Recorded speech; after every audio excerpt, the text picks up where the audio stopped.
Hey everyone, welcome back to my channel. This is Coffee with Katie. I have my Draven Brothers mug today, Death Dealers Tour. So today's video is going to be a review on A Curse for True Love by Stephanie Garber. So I did not do a reading vlog this time, but I did want to still give you my thoughts on this book in a different setting because I do this for Once Upon a Broken Heart. I did it for Ballad a little bit differently each time. One of them I did a review, one of them I did a reading vlog, but I'm going to do a review for this one because I just didn't have the bandwidth or time to do a reading vlog. So I finished it in I swear I would have finished it in a day had I had enough time without other responsibilities and working, but I think I ended up finishing this in 3 days. I devoured it. It's my most anticipated book of the year, and it was Stephanie Garber. And it's the conclusion of this trilogy, which we've all been, really waiting for and anticipating. And it feels so bittersweet for it to be over. Because when you're so in love with a world or a story and then it ends, you're kind of like, I'm so happy I was able to read it and I'm so sad that it's over. That's kind of a lot of the feelings that I'm having. But let's just get into my thoughts on this book. So in order to talk about this book, we're gonna have to talk about a little bit of spoilers because how am I gonna talk to you about the review of this book without spoiling any hint of anything from the other books, There's gonna be a little bit of a spoilery aspect. If that bothers you or you're not looking for that, please click away. I'm gonna try not to ruin the whole book for you by any means, but if you wanna know my thoughts, you're here for it. Let's just go, okay? Don't expect it to be completely spoiler-free for the series. Also know that whatever rating I give Stephanie Garber's book, at least in the Carval universe, are going to be biased because she's one of my favorite authors and this world means so much to me. So I feel like maybe my thoughts are a little skewed or my feelings are a little bit skewed and I give it a higher rating than maybe it would have been in another situation. But because I love it so much, 5 stars, you know what I'm saying? So I don't know how to feel. It's very bittersweet. It's a very odd position to be in right now. I am so happy this story got this conclusion. I'm so sad to leave this world. I really hope that she writes more stories in the Carval universe, but from what I remember, that was not the case. That wasn't what she's planning on doing. She has some sort of secret project she's working on that she hasn't been able to talk about yet, but as far as I'm aware, she's leaving the Carval world, which crushes me, but I had such a good time in it these past few years.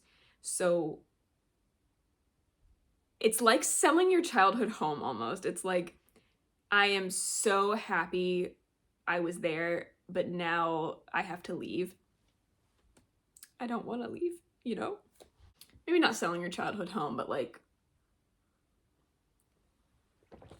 maybe it's kind of like homesickness. So I am in a puddle of both joy and depression because I love it, but also it's over. I honestly think that this story was a little bit different than the rest of them. So Once Upon a Broken Heart, there's a lot of tragedy and a lot of stakes and a lot of really scary things happening. And then in Ballad, that kind of gets flips on its head where there's these curses where they're after her and she's in a lot of danger. She's in a lot of danger in the first one, kind of too. But the second one, I feel like she's in more danger and things are just really scary and people are after her and she's fleeing for her life and in hiding. And in this one, all of that is kind of ended. And now we're almost getting another, I don't want to say another world. We're getting another timeline essentially because of the events that happened in Ballad, the ending and the amnesia aspects. We're kind of getting a different timeline. So it's with anything with time traveling, I think, or amnesia, sometimes it has to rebuild the world a little bit. I don't think she did that necessarily in this book. I think she kind of picked up where she left off for the most part. But when you do have a character with some sort of amnesia or time traveling, there is a little bit of having to rebuild a little bit. Because of that, I think this story and the pacing was a little bit different from the rest of them. And I'm not going to say different in a good way because I'm not going to say I didn't like it. I gave it 5 stars, you know what I'm saying? And I love the world, so it doesn't really matter. But I would say this is not what I would choose. This is not what I like. but I still love her writing. I still love what she did with it, but I liked the other two's flow and pacing and the way the story went more. Does that make sense? I will point out that I think amnesia is not a trope that is best for this author to write. I think she didn't do it as well as other authors can, but that's also coming from me who hates this trope. I hate the amnesia trope. So take that with a grain of salt, but I think she kind of did it because it made sense in the moment and then was kind of trying to figure out how to resolve that and the rest of the stories in this one book, you know? Regardless, there's always a fairy tale, magical, whimsical adventure feel to these books that just brings me so much joy. And also the story really didn't go how I thought it would. But I just love being thrown into this wild west of a world. And I say that because it just feels like with all of the like tiny side quests or missions you have to do and the things that interrupt you and how very fairy tale-esque it feels, as in you walk over here and then this happens and then this happens and then you do this and it's magic and blah, blah, blah. Like the way that adventure feels, I really enjoy, even though in general, I prefer something to be more laid out. With her writing and the way she structures her stories, I let myself get swept away, which is I think why I like her so much, because in general, that kind of annoys me, but it doesn't at all with her. I will say that Stephanie is not the author you want to read if you want all of your questions answered, because she like skirts around those suckers or like gives you hints and then doesn't answer the question. Like she'll be like, oh, you want to know this answer to this question? We're not going to give you the answer. And if I didn't love the stories so much, I think it would really bother me. And it kind of does sometimes, but you just kind of like, oh, Stephanie. But you know, I love it nonetheless. So for instance, you never get the explanation of what's with Jax and the apples, why he eats them, why he has them. You never get that answer, ever. So just know it will never be answered and move on with your life, because I clung to having some sort of information about it and then was disappointed. One of the things I did really like that was different for her in a book setting and not a bonus content setting was that we get several different perspectives in this book, which was really fun. She did that with like Scarlet and Tella, but they both had separate books where they were the main character, and then the third one they had their perspective, so that made sense. But this one, you get the perspective of Evangeline, Jax, and Apollo, which I thought was really cool, and I really did enjoy that, even if it's very different than what she usually does. I really liked that. I liked getting Jax's perspective, even though it was a little bit few and far between. It felt like that was really interesting. I really enjoyed reading from his perspective. And Apollo's as well, because they're both kind of the villains in the story in different ways. And like, even I did get a UK edition in, and I don't have it right next to me, but on the back it says, "May the best villain win." So it's really cool to see both of their motivations and what they're thinking in the moments. I really, really enjoyed that. I think if you're hankering for more Jax or Apollo content, you will enjoy that. And I do look forward to reading all of the different epilogues. So I do have the Barnes & Noble exclusive edition here. I ended up reading the normal edition, but all of them are going to have, I think it's the Waterstones edition, the Barnes & Noble exclusive, and the Owl Crate edition all have different epilogue endings, which is really fun. And I can't wait to like read them all, because she obviously picked the ending she did, but then she's going to give you a lot of different endings, which is kind of cool, because the world itself has a story curse in the Magnificent North, which means that the stories change when you read them, so nobody knows the true story. So I love that she did that. It ties into the lore and the magic of this world so well. Even though you know the ending of the story, it's like, what if this happened? What if this happened? So I am anxious to get to that soon. I have this one, and the Waterstones one is coming to me because I had to know. And hopefully somebody will have mercy on me and help me read the Owl Crate one. But I did really appreciate that. I thought it was really cute. Another random thing about the Barnes & Noble exclusive is that the title for this book, the secret cover, is The Ballad of the Archer and the Fox, which is really fun. So the cliffhanger we get left off on, this is going to be pretty spoilery for Ballad. The cliffhanger we left off on was that Evangeline unlocks the arch and the Valors are left out, and she like dies, but then Jax uses the stones to reverse time, and so she doesn't die. And then Apollo erases her memories so that she thinks he's her husband, which I guess technically he is, right? So you're starting off there where Evangeline is with Apollo and Jax is mysteriously missing. And she's trying to get back her memories. So a lot of I would say a very good portion of this book, Evangeline has no memories of what happened. And it's just the other characters kind of organizing how Apollo's trying to take down Jax, and Jax is trying to like figure out a way to keep Evangeline safe because she did die that other timeline kind of. So he's trying to keep her safe. So I felt like a significant portion of this book was Evangeline with no memories. So I didn't really like that, but I mean, I don't hate the story. Like, I liked the story, but I didn't like that so much of it was solving that problem before we get to everything else. It makes sense, because if you don't have any memories, what the heck are you supposed to do? But I didn't like that it was so focused on that. Again, I'm going to repeat myself a little bit, but I still love the story, so it doesn't really matter. I don't know. So once she gets more of her memories, there's a lot of like sinister elements. There's a lot of like, you don't know who to trust. She doesn't know who to trust, right? And then people are still trying to kill her all the time, which is funny. I think she's just like cursed to have people trying to off her. And Apollo's trying to protect her, but he's also a villain, which is it's such an interesting contrast, because you know Jax is also a villain and you kind of fell for him, and now Apollo's also a villain. So there's like this really interesting dynamic going on. And you know, Jax comes into play. He enters into her life a couple times. She doesn't know who he is, but she's like, who is this man? Until she gets her memories back. And then it's basically like her trying to solve this problem with her and Jax and her and Apollo. And I guess kind of breaking curses, right? So, and this tree is very significant in the book. I had no idea that it was going to be significant, but it's supposed to be a tree and there's a reason. One thing I will say that really got on my nerves, because how do you solve this, right? So Jax is a fate. He was cursed that anybody he kisses, anybody he kisses will die unless it's his true love. And it's just this whole problem, right? You see it in Caraval. There's like some reasons why it's kind of explained away. And then in this, you don't know, you're like, is she his true love? Like, what's happening? Like, I don't know. How is this going to resolve? Something that kind of irritated me is that I feel like you don't really get an answer to that. Like, you kind of do. You kind of do. And it's just kind of almost flippantly said. And you're like, but is that true? Is that true? And if it's true, then how did it happen in this situation and this situation? If you know what I'm talking about, if you read the book, when Aurora explains the curse on Jax,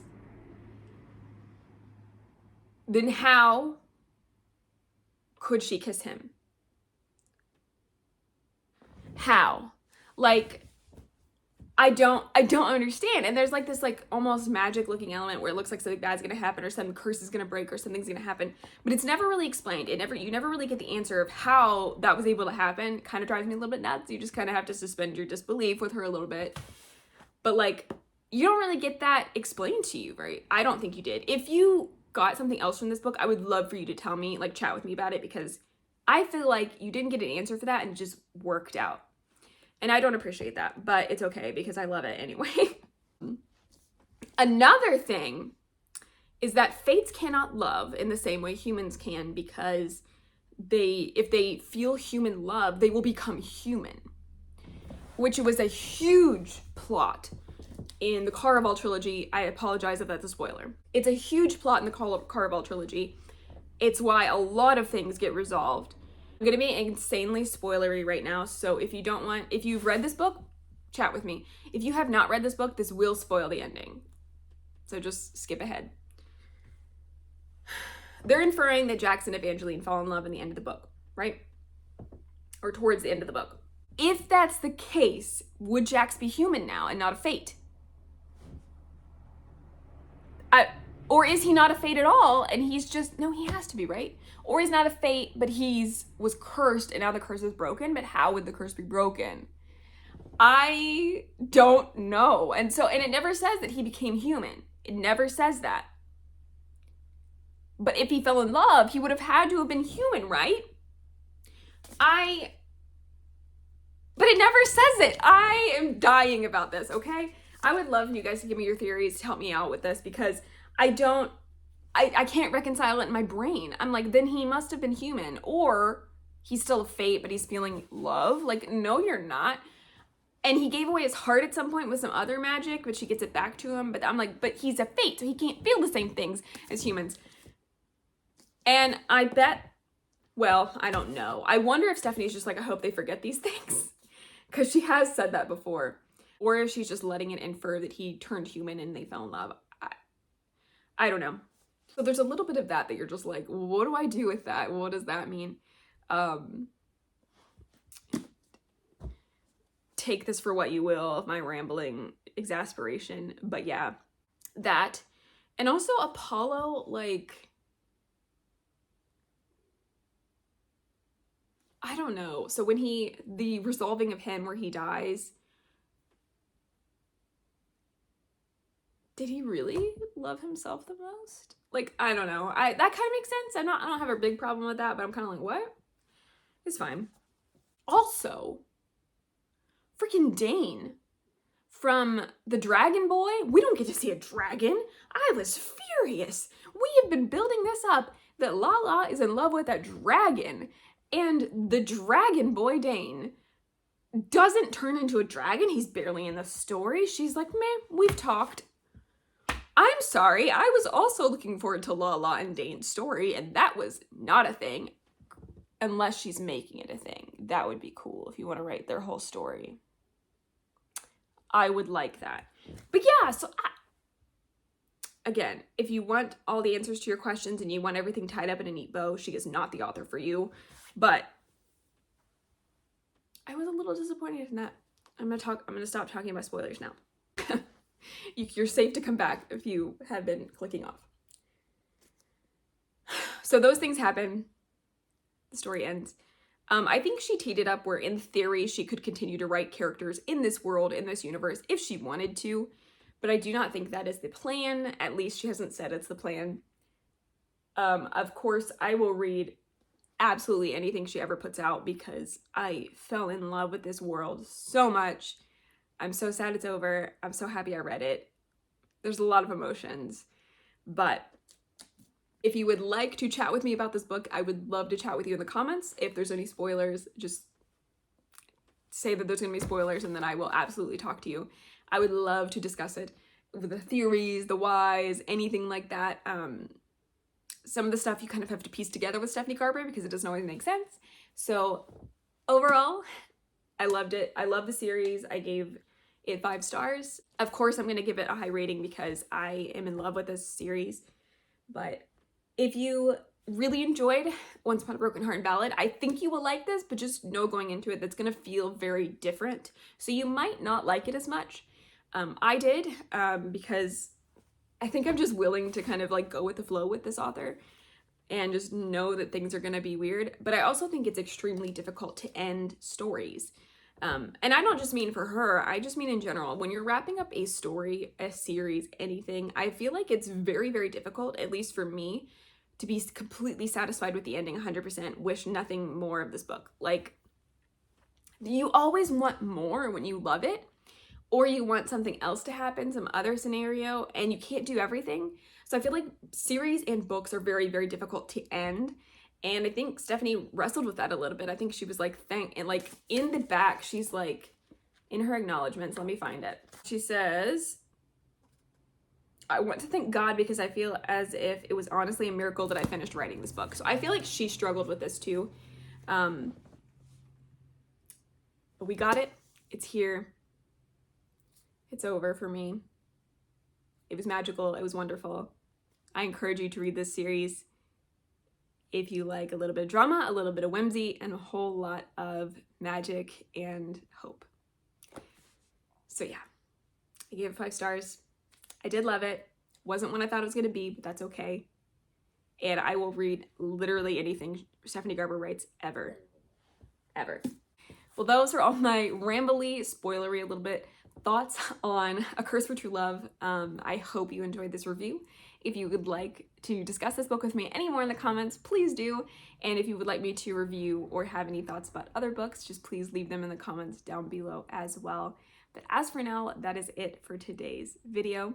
Please like this video if you liked it, or subscribe if you want to, and I will see you next time. Stay safe and caffeinated. Bye.